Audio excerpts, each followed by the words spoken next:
Mi abuelo siempre decía que el campo no es como la ciudad. En la ciudad,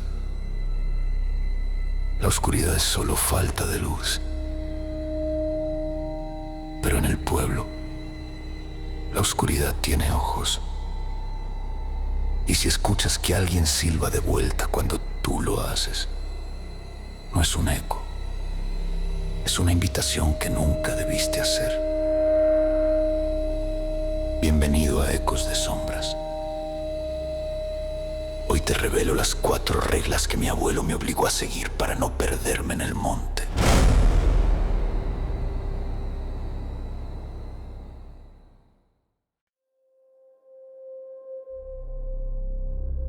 La última vez que fui a la casa de mis abuelos, todavía era un muchacho que creía que el miedo solo existía en los cuentos y en las películas malas de madrugada. Habían pasado años desde mi última visita al pueblo.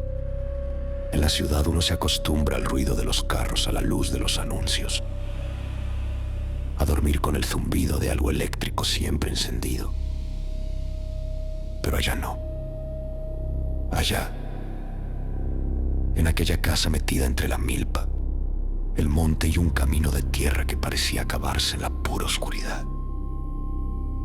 La noche tenía otro cuerpo. Me acuerdo clarito de cómo empezó todo. Los grillos cantaban tan fuerte que parecía que el campo entero estaba respirando por miles de gargantas pequeñas.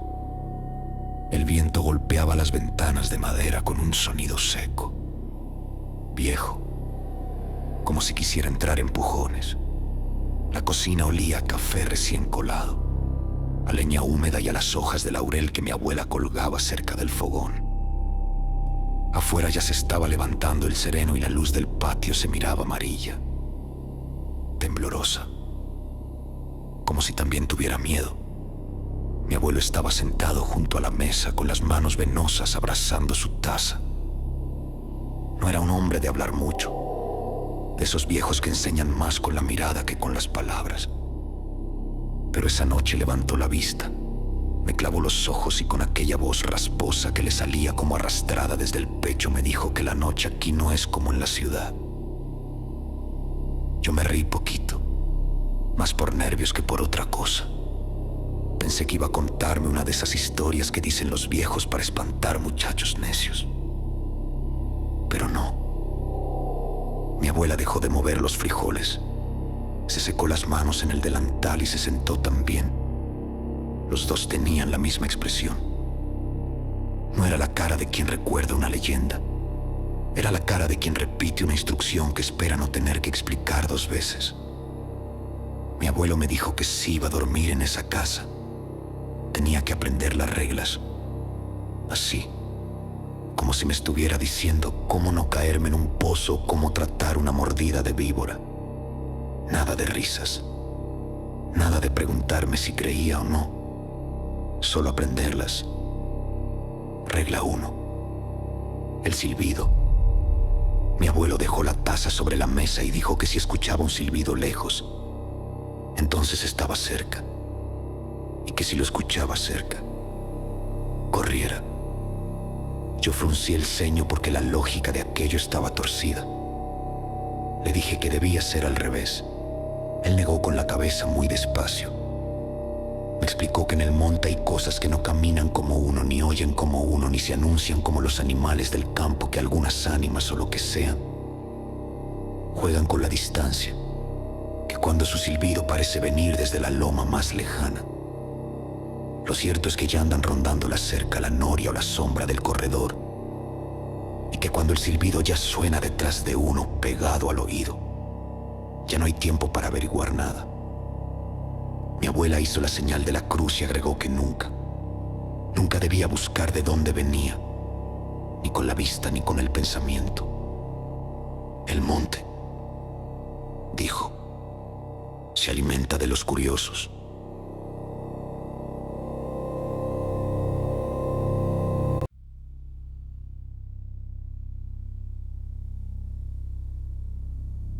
Regla 2. Los espejos.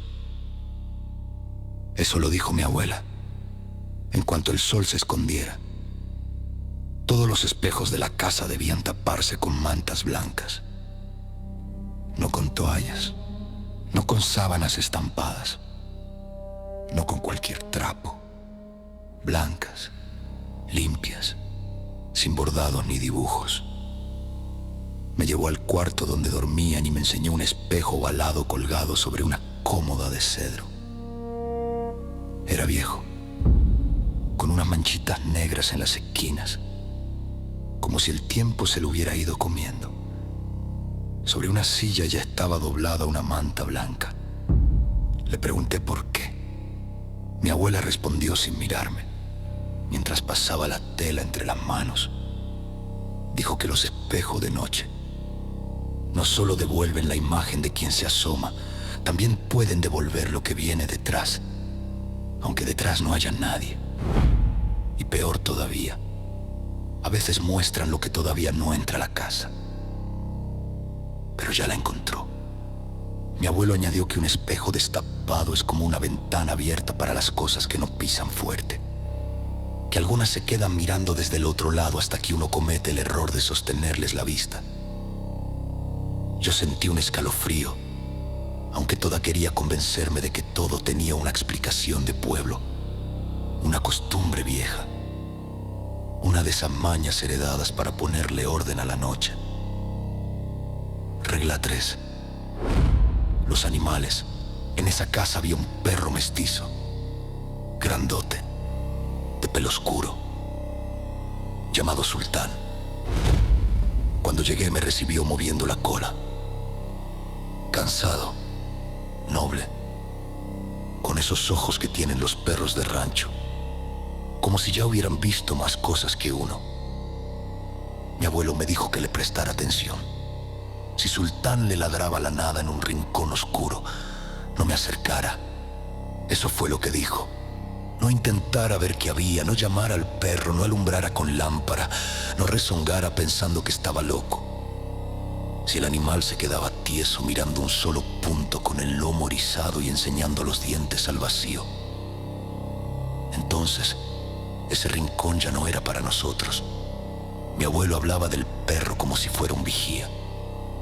Dijo que los animales sienten primero lo que el ser humano tarda en entender, que oyen pasos donde nosotros solo escuchamos viento, que huelen la humedad de las tumbas, el perfume agrio de las ánimas, el frío que traen las cosas del monte cuando se arriman a una casa, y que si un perro ladra a un rincón donde no hay nada, es porque ahí sí hay algo, solo que uno todavía no tiene permiso de verlo.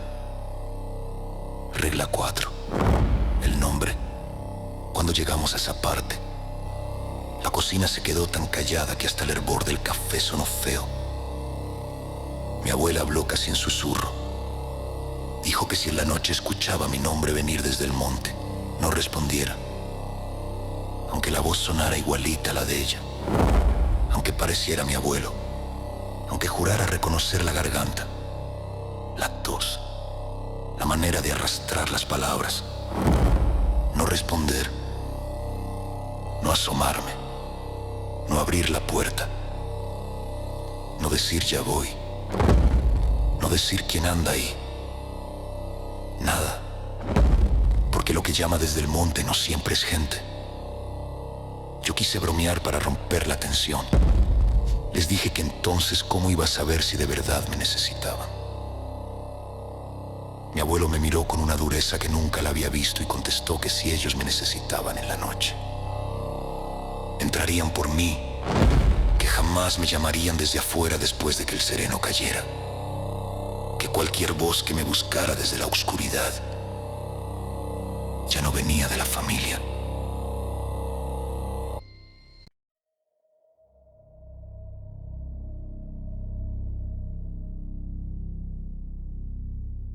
Después me dieron otra regla, una menor, según ellos,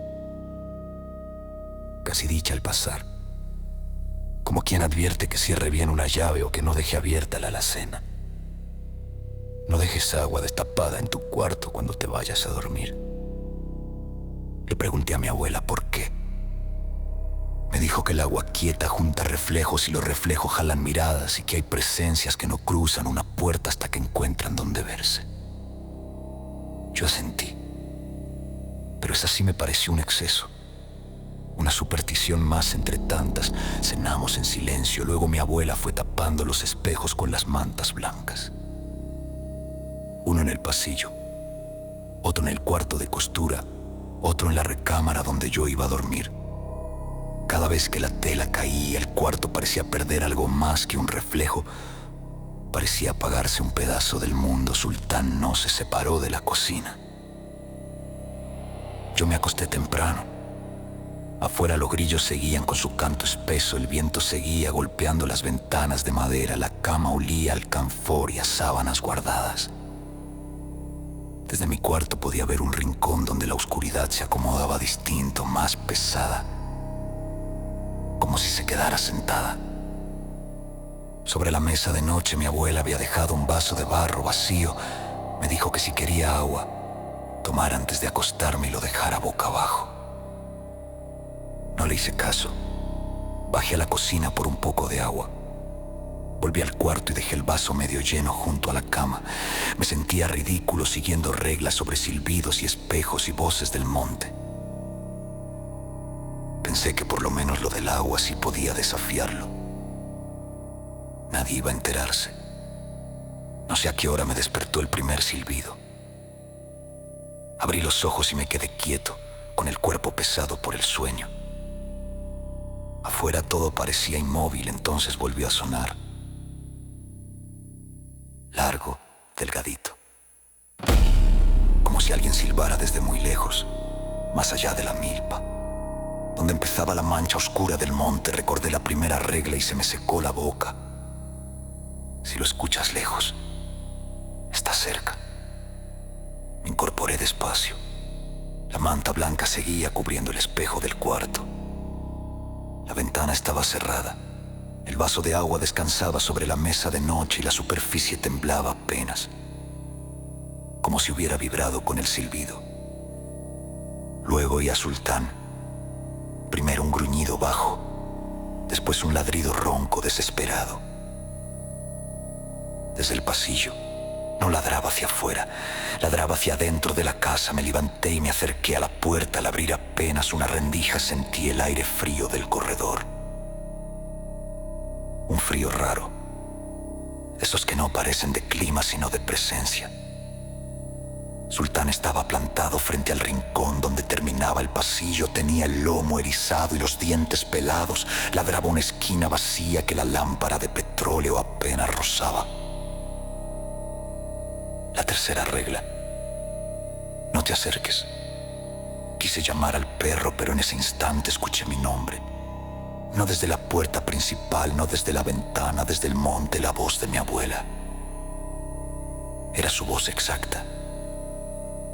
Cansada, dulce, quebradita al final. Me decía que saliera un momento que le ayudara, que se le había caído algo cerca de la cerca. Mi corazón empezó a golpearme tan fuerte que sentí que la voz podía oírlo. Me quedé helado.